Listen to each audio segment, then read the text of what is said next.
म्हणून याची उपस्थिती आपण पाहिली तर संबंध राज्यामध्ये टेलिव्हिजनवर महाराष्ट्रातली जनता या चर्चेकडे लक्ष देऊन ऐकत आहे. म्हणून आज ही चर्चा या गती घेतल्याबद्दल मुख्यमंत्री उपमुख्यमंत्री यांना धन्यवाद देतो.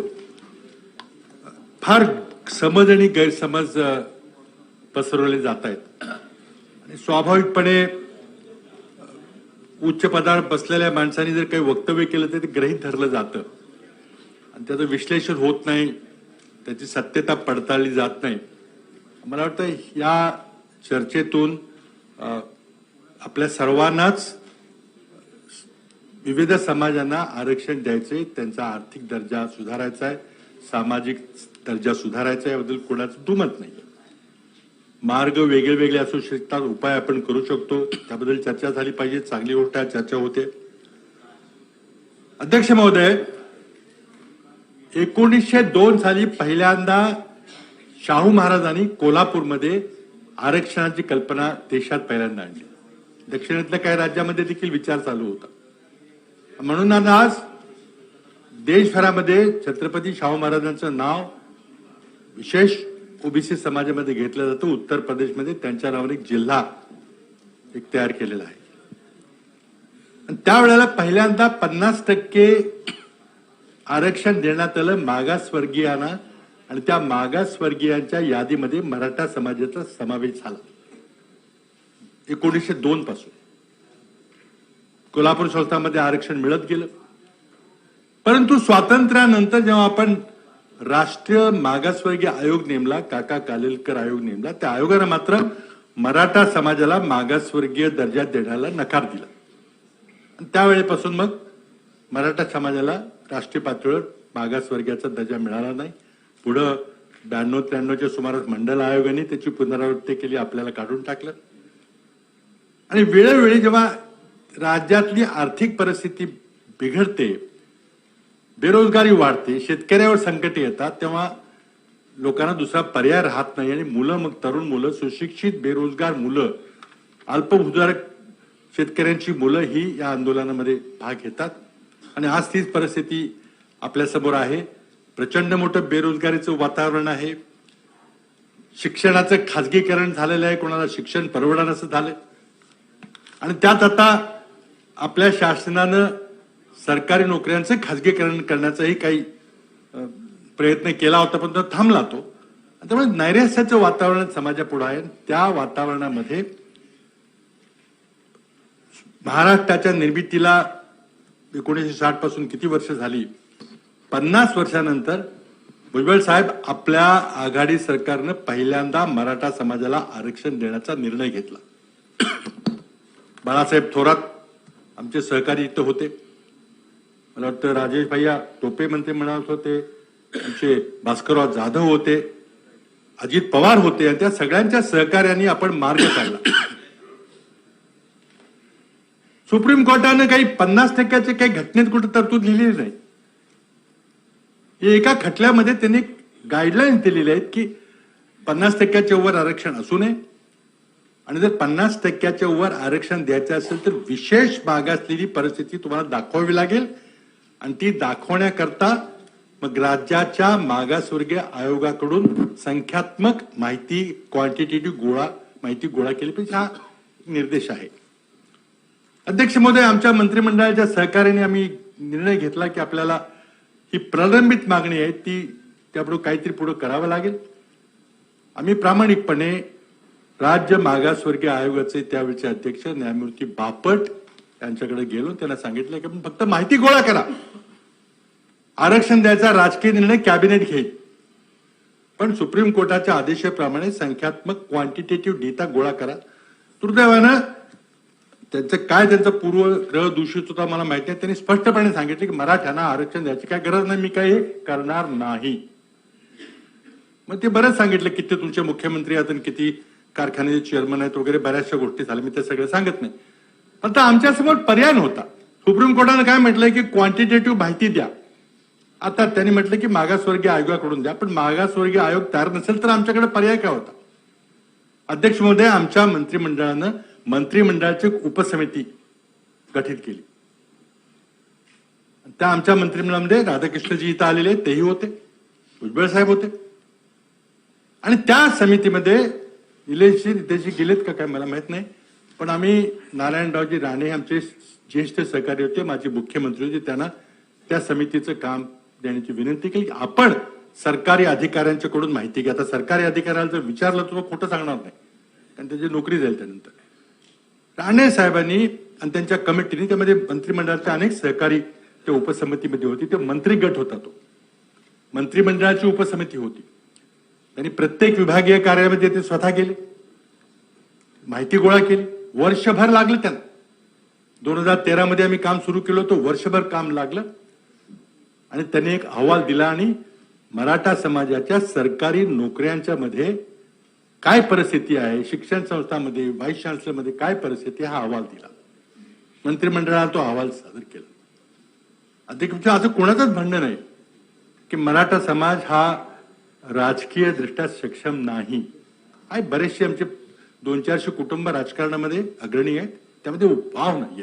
प्रश्न आहे सरकारी नोकऱ्याचा, जिथं धोरणात्मक निर्णय होता, जिथं समाजाला दिशा दिली जाते, त्यामध्ये काय परिस्थिती आहे. परिस्थिती वाईट होती, बिकट होती. आणि म्हणून वेळ झाला होता, निवडणुका येणार होत्या.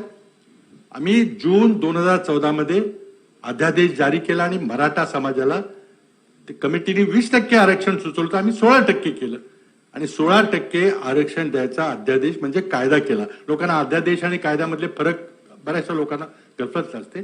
अध्यादेश हा कायदा असतो, फक्त त्याला 6 महिन्याच्या आत विधिमंडळाकडून पारित करावं लागतं. त्या अध्यादेशानंतर जाहिराती निघायला सुरुवात झाली, ऍडमिशन मिळायला सुरुवात झाली, लोकांनी उत्साहानं अर्ज भरले, जाहिराती अजूनही आहेत. GR निघाला की मराठा समाजाचा आहे का नाही याचा जे सर्टिफिकेट मिळेल, त्या सर्टिफिकेटवर ते जून 2014च्या अध्यादेशाची आजही आपण जरी सर्टिफिकेट घ्यायला गेला तर त्यामध्ये जून 2014च्या शासन आदेशाची त्यात नोंद आहे की त्या शासन आदेशानुसार हे सर्टिफिकेट दिलं जाते. अध्यक्ष महोदय, कोणतरी दुसऱ्या दिवशी उच्च न्यायालयामध्ये गेला. कोण गेला, कोणी पाठवलं, पण उच्च न्यायालयात गेला, ते लढाई लढली पाहिजे. आम्हाला आमच्या महाअभिव्यक्त्याकडून योग्य सल्ला मिळाला होता. आम्हाला विश्वास होता की या जरी चॅलेंज झालं, आव्हान दिलं गेलं तरी ते आव्हान आम्ही निश्चितपणे हायकोर्टात टिकवून ठेवू. आमचे महाअभिव्यक्ते विश्वासाने सांगत होते की आपण हे टिकू शकतो. आम्ही योग्य त्या प्रकारे आपण हे द्यायचा प्रयत्न केला. दुर्दैवानं निवडणूक झाली. निवडणुकीमध्ये काय झालं, 2014च्या निवडणुकीमध्ये आपल्या सर्वांना माहिती आहे, नवीन सरकार आलं, कोर्टात केस चालू होती. माझी त्या तत्कालीन मुख्यमंत्री महोदय इथं योगायोगानं सभागृहात आहेत, त्यांच्याकडून रास्त अपेक्षा होती की सगळं आर्ग्युमेंट झालं होतं, निकाल लागणार होता. आपण उच्च न्यायालयाला सांगितलं असतं की आमचं नवीन सरकार आलेलं आहे, आम्हाला आमची बाजू मांडू द्या, मागच्या सरकारने काय केलं आम्हाला माहित नाही, एक थोडी वेळ द्या आम्हाला, एक 2-3 महिने आणखी वाढवून द्या. तर मला वाटतं उच्च न्यायालयाने तसं स्वीकारलं असतं, कदाचित काही सांगता येत नाही. आणि मग चांगले नवीन तुमचे वकील लावून मग हे आरक्षण टिकवायचा प्रयत्न केला असता. केलं का नाही केलं. नवीन सरकार आल्याच्या 2 आठवड्याच्या आत उच्च न्यायालयाने निर्णय दिला आणि अध्यादेश रद्द केला. अध्यक्ष महोदय, त्याच वेळेला आम्ही आणखीन एक अध्यादेश काढला होता आणि तो अध्यादेश होता मुस्लिम समाजाच्या मागासवर्गीयांना 5% आरक्षण देण्याचा निर्णय. आता राणे साहेब सन्मान्य सभासद बोलले, त्यांच्याशी मी 100% सहमत आहे. ते म्हटले की धर्मावर आधारित आरक्षण दिले नाही पाहिजे. बरोबर आहे, धर्मावर आधारित आरक्षण तुम्ही मागत नाही. जसं हिंदू समाजामध्ये आपल्याकडे एक वर्णाश्रमावर आधारित प्रथा आहे, ओबीसी वगैरे त्या प्रथेतून निर्माण झालेली आहे, तसं मुस्लिम समाजामध्ये त्याच प्रकारच्या जाती आहेत. आम्ही मुजीबुर रहमान नावाच्या एका ग्रस्ताकडून एक आयोग नेमला, मुस्लिम समाजाच्या मागासवर्गीयांची यादी काढली. त्यांनी खूप अभ्यास करून 50 मागासवर्गीयांची यादी, मागासवर्ग त्यात नमूद केले आणि त्या मागासवर्गीयांना जसं हिंदू समाजामध्ये ओबीसीना आरक्षण दिलं गेलं तसं मुस्लिम समाजाच्या मागासवर्गीय जातींना, आपण जर GR आज पाहिला तर त्या GR मध्ये 50 जातींची नोंद आहे. त्या जातींना 5% निर्णय दिला. अध्यक्ष महोदय, आता हा निर्णय राणेसाहेब मगाशी म्हटले सन्माननीय सदस्य की हायकोर्टाने तो रद्द केला. हायकोर्टाने मुस्लिम समाजाचा अध्यादेश रद्द केला नाही. त्यांनी नोकऱ्यांच्या बद्दल मान्य नाही केलं, पण शिक्षणाच्या बद्दल राज्य सरकारनं आमच्या कॅबिनेटचा जो निर्णय घेतला होता तो योग्य असं मान्य केलं. परंतु तो अध्यादेश होता, त्याला विधिमंडळामध्ये पारित करायची जबाबदारी नव्या सरकारची होती. पण नव्या सरकारनं भूमिका घेतली की धर्मावर आधारित आरक्षण आम्ही देणार नाही. ते धर्मावर आधारित आरक्षण नव्हतं. म्हणून माझी मुख्यमंत्री महोदयांना विनंती आहे की आपण या प्रश्नावर देशातले, राज्यातले नव्हे तर देशातले मुस्लिम बांधव या आपल्या निर्णयाकडे लक्ष देऊन आहेत. गरीब हा गरीब असतो, धर्मानंतर आहे. त्या समाजाच्या मागास वर्गीय जातींना ज्याची यादी आम्ही केलेली आहे त्याबद्दल आपण काहीतरी ठराविक निर्णय घ्या. अध्यक्ष महोदय, मी पुन्हा मराठा समाजाकडे येतो. आमचा अध्यादेश रद्द केला गेला, परंतु नवीन सरकारनं तोच अध्यादेश पुन्हा जानेवारी महिन्यामध्ये विधिमंडळाकडे परतून घ्या. तोच कॉमा फुल स्टॉप, काही बदल नाही. जर आमचा अध्यादेश उच्च न्यायालयानं रद्द केला असेल तर मग कायदा केला तर रद्दच होणार. तरी पण तो आपण कायदा एकमताने मंजूर केला जानेवारी 2015 मध्ये आणि त्याला आव्हान दिलं गेलं. लगेच तो पुन्हा हायकोर्टाने फेटाळला. म्हणजे ते 14-15चं हे सगळा एपिसोड संपला. आता अध्यक्ष महोदय, आपण जरा पुढे येऊया, कारण फार गैरसमज आहे आज ज्या कायद्याबद्दल आपण बोलतोय, जो 2018 मध्ये कायदा झाला. अध्यक्ष महोदय, महाराष्ट्रामध्ये एका राज्यानं आपल्या राज्यामधल्या काही मागासवर्गीयांना आरक्षण देण्याचा निर्णय घेतला. देशामध्ये जाट आंदोलन चाललं होतं, देशामध्ये गुजर आंदोलन चाललं होतं, पाटीदार आंदोलन चाललं होतं, अनेक ठिकाणी गेलं होतं. आणि केंद्र सरकारने विचार केला की हा जर अधिकार आपण राज्यांना ठेवला तर प्रत्येक राज्य उठ्याला निवडणूक आली, आपल्याकडे निवडणूक येणार होती 19 मध्ये, निवडणूक आली की मग काहीतरी निर्णय घेऊन आपला भरमसाठ आरक्षण देऊन टाकेल. आणि हे होता कामा नये. म्हणून प्रधानमंत्री नरेंद्र मोदीजींनी घटना दुरुस्ती केली. 102वी घटना दुरुस्ती संसदेने पारित केली. काय होतं त्या 102व्या घटना दुरुस्तीमध्ये? राज्यांना मागासवर्गीय, एखाद्या समाजाला मागासवर्गीय ठरवण्याचा आणि त्याला विशेष आरक्षण वगैरे देण्याचा अधिकार काढून घेतला. 102वी घटना दुरुस्ती ती झाली जुलै-ऑगस्ट मध्ये. त्यामुळे अध्यक्ष महोदय, मी नम्रपणे आपल्याला सांगू इच्छितो, सभागृहाला सांगू इच्छितो की जुलै-ऑगस्ट 2018 नंतर महाराष्ट्राच्या विधिमंडळाला, महाराष्ट्राच्या मंत्रिमंडळाला, महाराष्ट्राच्या मुख्यमंत्र्यांना महाराष्ट्रामध्ये मराठा समाजाला किंवा कुठल्याही समाजाला आरक्षण देण्याचा कुठलाही अधिकार नव्हता. कुठलाही अधिकार नव्हता. आता त्यात मी हायकोर्टाचं मी बोलत नाही, ती न्यायिक प्रवृत्ती आहे. पण सर्वोच्च न्यायालयानं काय काय सांगितलं? सर्वोच्च न्यायालयानं जेव्हा हा खटला तिकडे गेला त्यावेळेला पहिल्यांदा गायकवाड समितीचा अहवाल फेटाळला. इंदिरा सानी केसच्या पुनर्विचाराची मागणी चुकीची ठरवली आणि 50% सीमाहून अधिक होणे असेही सुप्रीम कोर्टाने म्हटलेलं आहे. मराठा समाजाचा ईबीसी मध्ये समावेश चुकीचा म्हटलेला आहे आणि संविधानाची 102वी घटना दुरुस्ती वैध ठरवली सुप्रीम कोर्टानं.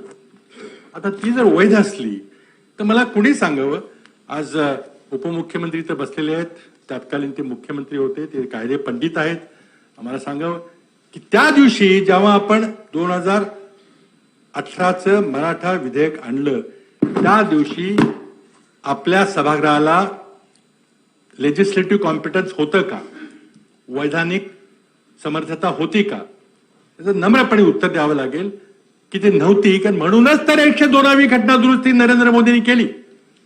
राज्यांना आपलं आरक्षण ठरवायचे अधिकार नसले पाहिजेत. उत्तर द्या. मी विनंती करणार आहे, मी उत्तर द्या. मी मुख्यमंत्र्यांना विनंती करणार आहे, मी मुख्यमंत्र्यांना विनंती करणार आहे की आपण इंटरव्ह्यू करावं, प्लीज इंटरव्ह्यू करा आणि सत्यता सगळ्यांना सांगा. आपण यामध्ये हस्तक्षेप करून उद्याच्याला या सर्व गोष्टींच्यावर आपण जर त्याचं उत्तरच दिलं नाही तर तेच रेकॉर्डवर राहतो. बरोबर बरं ऐकू मुख्यमंत्री महोदय आपल्याला एवढंच महत्वाचं आहे की जर लेजिस्लेटिव्ह कॉम्पिटन्स नसता तर हायकोर्टाने वैध कसं ठरवलं असतं. आणि सर्वोच्च न्यायालयामध्येही सेंट्रल गव्हर्नमेंटनी सांगितलं की आम्ही 102 वेळा घटना दुरुस्तीने राज्यांचे अधिकार घेतलेले नाहीत. पण त्याचं इंटरप्रिटेशन करताना सुप्रीम कोर्टाने सांगितलं की तसं तुम्ही एक्सप्रेस्ड म्हणायला पाहिजे होतं. त्यामुळे 100% लेजिस्लेटिव्ह कॉम्पिटन्स होता. आपल्या त्यात मतभेद आहेत आणि तीच केस आता सुप्रीम कोर्टात चाललेली आहे. सुप्रीम कोर्टानं आपला कायदा अवैध ठरवलेला आहे. आपला रिव्ह्यू पिटिशन फेल झालेला आहे. आता क्युरेटिव्ह पिटिशनला काय होतं माहिती नाही. क्युरेटिव्ह पिटिशन काय होतं आपल्याला चांगलं माहिती आहे. अध्यक्ष महोदय, थोड्या वेळाकरता आपण उपमुख्यमंत्री महोदयांचं म्हणणं मान्य करू, पण 102वी घटना दुरुस्ती झाली ही वस्तुस्थिती आहे. त्यानंतर अनेक राज्यांनी तक्रारी केल्या की आता आमचे अधिकार तुम्ही काढून घेतले. हे सगळे अधिकार राष्ट्रपतींनी मिळाले. आणि त्यानंतर जे अजिटेशन झालं, आंदोलन झालं, त्यामुळं नरेंद्र मोदींना पुन्हा हा कायदा बदलावा लागला आणि पुन्हा 105वी घटना दुरुस्ती करून पुन्हा राज्याला अधिकार द्यावे लागले. आज राज्याला अधिकार आहेत का? कदाचित आहेत, पण ज्या दिवशी तुम्ही कायदा पारित केला त्या दिवशी नव्हते असं माझं नम्रपणे होतं. आपण उत्तर द्या. 102वी घटना दुरुस्ती काय होती? राज्यांचे अधिकार त्यातून काढून नाही साहेब, 102वी घटना दुरुस्ती एवढीच होती की वर्षानुवर्ष ओबीसी आयोग केंद्रात होता पण त्याला घटनात्मक दर्जा नव्हता. म्हणून ओबीसी आयोगाला घटनात्मक दर्जा देण्याची 102वी घटना दुरुस्ती करण्यात आली. आणि सर्वोच्च न्यायालयामध्ये केंद्र सरकारने ऍफिडेव्हिट करून आपल्या केसमध्ये सांगितलेलं आहे की राज्याचे अधिकार आम्ही काढलेले नाहीत, ते राज्याला अधिकार आहेत. 102वी कारण तेच सांगतो आपल्याला. आपण समजून घ्या, आपण फार हुशार आहात आणि आपल्याला ते समजलेलं आहे, पण आपल्याला थोडं राजकीय बोलायचं आहे. हे आपल्याकडनं अपेक्षा नाही आहे. आपल्याला राजकीय बोलायचं आहे. असं आहे की ऐका, आपण पूर्ण ते वाचा. त्याच्यामध्ये केंद्र सरकारने ज्यावेळेस सांगितलं त्यावेळेस सुप्रीम कोर्टाने सांगितलं की एम्बिग्युइटी तयार झाली आहे. एम्बिग्युइटी तयार झाली आहे. हो, पण याचा अर्थ स्टेटचा लेजिस्लेटिव्ह कॉम्पिटन्स निघाला नव्हता. ती फक्त एम्बिग्युइटी क्लिअर केली. स्टेटचा लेजिस्लेटिव्ह कॉम्पिटन्स होता. केंद्राने ते वारंवार सांगितलं आणि ज्या दिवशी आपण कायदा पारित केला त्या दिवशी या सभागृहाला तो अधिकार होता आणि म्हणूनच उच्च न्यायालयाने तो कायदा वैध ठरवला. तो कायदा अवैध ठरवलेला आहे आणि तो कायदा त्यामुळे एम्बिग्युइटी तयार झालेली आहे, संभ्रम निर्माण झालेला आहे. म्हणून नरेंद्र मोदींना पुन्हा 102वा कायदा बाजूला करून 105वी घटना दुरुस्ती करून पुन्हा राज्यांना अधिकार द्यावे लागले. का करावं लागलं? अध्यक्ष महोदय, यामध्ये माझी नम्र विनंती अशी आहे की ठीक आहे, आता आपण क्युरेटिव्ह पिटिशनचा शेवटचा पर्याय आपण स्वीकारलेला आहे. म्हणजे तो चॅप्टर संपेल. एकदा त्यामध्ये जो काही निर्णय होईल त्यामध्ये 2018ची जी घटना आपण राज्यातला कायदा केला आणि केंद्राची घटना दुरुस्ती तो चॅप्टर आपल्या क्युरेटिव्ह पिटिशन नंतर संपेल. माननीय माजी मुख्यमंत्री महोदयांचं भाषण संपेपर्यंत वेळ वाढवावी लागेल. राजेश टोपेचं होणार आहे त्यानंतर. चला आपण बोला. अध्यक्ष महोदय, मला एवढाच मुद्दा आपण बोला की मला अध्यक्ष महोदय, मी हे बघा, आपण मगाशी वेळ ती वाढवलेली आहे, ती कामकाज संपेपर्यंत वाढवलेली आहे. आता आपल्याला ठरवायचं आहे. आपण बोला. ठीक, माझं उद्या. त्यामुळे आपण प्रयत्न केला नाही असं मला म्हणायचं नाही. कदाचित आपला सल्ला योग्य असेल नसेल, आमचा चुकीचा सल्ला असेल, पण आज सुप्रीम कोर्टानं आपला कायदा अवैध ठरवलेला आहे ही वस्तुस्थिती आहे. आता क्युरेटिव्ह पिटिशन मध्ये काही होणार नाही अशी माझी स्वतःची माहिती. आपण जर चांगले वकील नेमून जर कायदा निर्णय बदलला तर अभिनंदन आपलं करू आपण. पण पुढे काय समजून चालू की आपण हे होणार नाही. तर आता तुमच्याकडे अगदी अस्पष्ट रूपाने पुन्हा अधिकार आहे. आता काय एम्बिग्युटी राहिलेली नाही, कारण 105वी पुन्हा आपण करू शकतो. करणार का आपण? मुख्यमंत्री महोदय आपल्याला सांगतील पुढे काय करायचं ते. तर दोन गोष्टी आहेत. आता मी हे कायदेशीर बाबी संपून टाकतो. आंदोलन झालं, मोठं आंदोलन झालं. आपली एक नगरला घटना घडली आणि त्यानंतर मराठा समाजाचे असंख्य मोर्चे निघाले अत्यंत शांततापूर्ण प्रकारे आणि समाजामध्ये जो राग होता, जो उद्विग्नता होती, एक कायदा झाला, तो रद्द झाला, टिकला नाही, आणि त्यानंतर मग मला वाटतं माझ्या मागच्या देवेंद्र फडणवीसजींच्या सरकारने तो 2018चा कायदा करायचा प्रयत्न, पुन्हा समाजाची निराशा झाली. आता 50% मर्यादा ओलांडायची की नाही ओलांडायची, कुणबी सर्टिफिकेट द्यायचं की नाही, सगळे प्रश्न आपल्यासमोर प्रश्न झालेले आहेत. आता अध्यक्ष महोदय, माझी प्रामाणिक आमच्या सहकाऱ्यांशी मी बोललेलो आहे. या राज्यामध्ये एकच मुख्यमंत्री असतात आणि आज या राज्याचे मुख्यमंत्री सन्माननीय एकनाथरावजी शिंदे आहेत. त्यांनी सर्व राज्याला एक सॉलेम अश्युरन्स दिलेलं आहे, आश्वासन दिलं आहे, शपथ घेऊन दिलेलं आहे की मी एक ठराविक वेळेमध्ये या प्रश्नात उद्देश शोधतो. अध्यक्ष महोदय, मी माझ्या पक्षाच्या वतीनं, माझ्या सहकाराच्या वतीने बोलतो की आपण मुख्यमंत्र्यांना पूर्ण वेळ दिला पाहिजे. अशोकरावजींनी देखील सांगितलं, आपण जे प्रयत्न करतायत त्यांच्यावर आम्ही सामील आहोत. आपण मीटिंग घेतली होती. आपण आणखी वेळ पाहिजे असेल, देत असतील तर ते आपला प्रश्न येतो. पण आमचा विश्वास आहे की आपण प्रामाणिकपणे प्रयत्न करत आहात. आपलं मंत्रिमंडळ प्रामाणिकपणे प्रयत्न करत आहे आणि त्यातून काहीतरी मार्ग निघो अशी आमची सदिच्छा आहे. पण अध्यक्ष महोदय, आपल्या मंत्रिमंडळाचे काही सहकारी बाहेर जाऊन जी घोषणा करतायत, हे योग्य आहे का मला सांगा? घटनेच्या 164व्या कलमाप्रमाणे राज्याचं मंत्रिमंडळ सामुदायिकपणे विधिमंडळाला म्हणजे राज्याच्या जनतेला जबाबदार असतं. जो काही निर्णय घ्यायचा आपण मंत्रिमंडळामध्ये घ्या ना. जे काही आपले मतभेद असतील, तुम्हाला शिंदे आयोग रद्द करायचा आहे, कुणबी सर्टिफिकेट बंद करायचं, काय करायचं ते करा ना. तुम्ही समाजामध्ये बाहेर जाऊन आवेशपूर्ण भाषण करून समाजामध्ये जे तेढ निर्माण करणं, हे शेवटी कुणी जरी भाषण केलं तरी शेवटी आपल्या आपल्या मंत्रिमंडळाचे सहकारी ते करतात. हे आपल्याला थांबवावं लागेल. आपण आज त्यांना विशेष दोघं जण बसलेला आहात, बोलवा, त्यांना सांगा आपली काय भावना आहे आणि त्यांनी जी मागणी केली असेल ती मान्य करा आपल्याला वाटत असेल तर. पण बाहेर जाऊन समाजामध्ये भांडणं लावायची, हा काही आपला पॉलिटिकल गेम प्लॅन आहे काय आम्हाला समजत नाही. आज एका बाजूला अध्यक्ष महोदय, मला असं वाटतं की आपण चांगलं बोलतात. आपण नाव जरी घेतलं असतं तरी काही बिघडलं नसतं अध्यक्ष महोदय, पण ते समजू शकतं सगळ्यांना.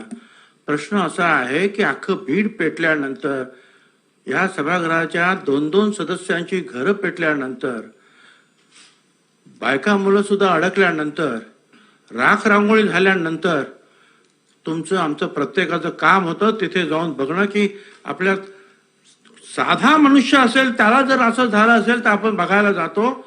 इथं तर या सभागृहाचे 2-2 सदस्य त्यांची घरं पेटवली गेल्यानंतर मी बघायला गेलो आणि मी पाहिल्यानंतर मात्र मला स्वतः रोखू शकलो नाही की हे काय चाललंय. 2 महिने जे आहे सतत सातत्यानं ते जे काय बोलत होते मी शांतपणे ऐकत होतो.